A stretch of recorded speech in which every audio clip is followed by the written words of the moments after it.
तो आज हम पढ़ेंगे क्लास 10th का चैप्टर 2। क्लास 10th का इकोनॉमिक्स का चैप्टर 2 हम लोग एनसीईआरटी को बेस मान के पढ़ेंगे। क्लास 10th का इकोनॉमिक्स, क्लास 10th का इकोनॉमिक्स चैप्टर 2 पढ़ेंगे। चैप्टर का नाम है sector of Indian economy. Sector of Indian economy यानी भारतीय अर्थव्यवस्था का क्षेत्र। ये आपको क्या बोलते हैं, 10th में भी पढ़ना है, 11th 12th कॉमर्स में भी पढ़ना है, बीकॉम में भी पढ़ना है और एमकॉम में भी पढ़ना है। ठीक है, इस चैप्टर को आप सेक्टर ऑफ इंडियन इकोनॉमी यानी भारतीय अर्थव्यवस्था के क्षेत्र को आपको 10th में भी पढ़ना है, इकोनॉमिक्स में एनसीईआरटी को बेस मान कर हम इसको पढ़ेंगे। ठीक है, सेक्टर ऑफ इंडियन इकोनॉमी यानी भारतीय अर्थव्यवस्था के क्षेत्र को कितने भागों में बांटा गया है, तो तीन आधार बनाया गया है। भारतीय अर्थव्यवस्था को बांटने के लिए तीन आधार बनाया गया है।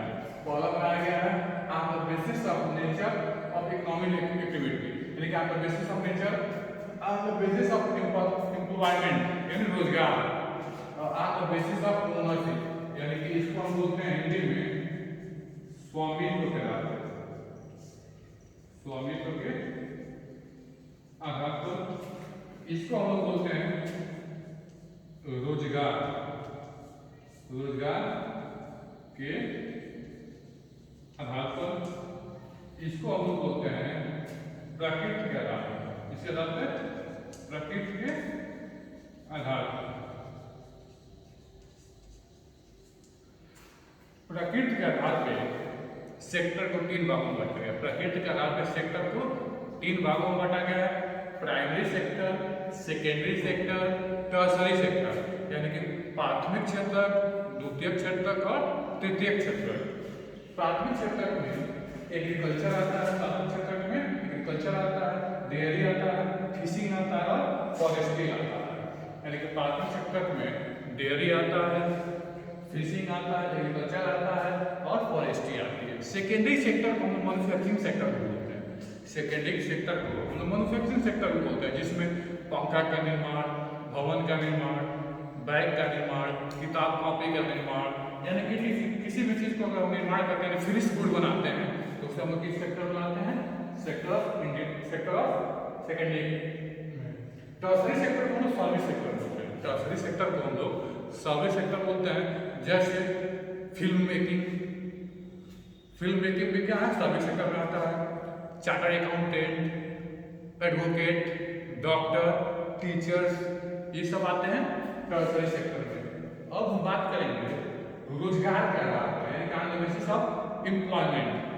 रोजगार के आधार पर सेक्टर को कितने भागों में बांटा गया, दो, एक ऑर्गेनाइज सेक्टर और एक अनऑर्गेनाइज यानी कि एक संगठित क्षेत्र, ऑर्गेनाइज हम बोलते हैं संगठित क्षेत्र, और एक इसको बोलते हैं असंगठित क्षेत्र यानी कि जिस क्षेत्र में रोजगार की गारंटी होती है, जिस क्षेत्र में रोजगार की गारंटी होती है उसे हम ऑर्गेनाइज बोलते हैं, और जिस क्षेत्र में रोजगार की गारंटी नहीं होती है उसे हम अनऑर्गेनाइज बोलते हैं।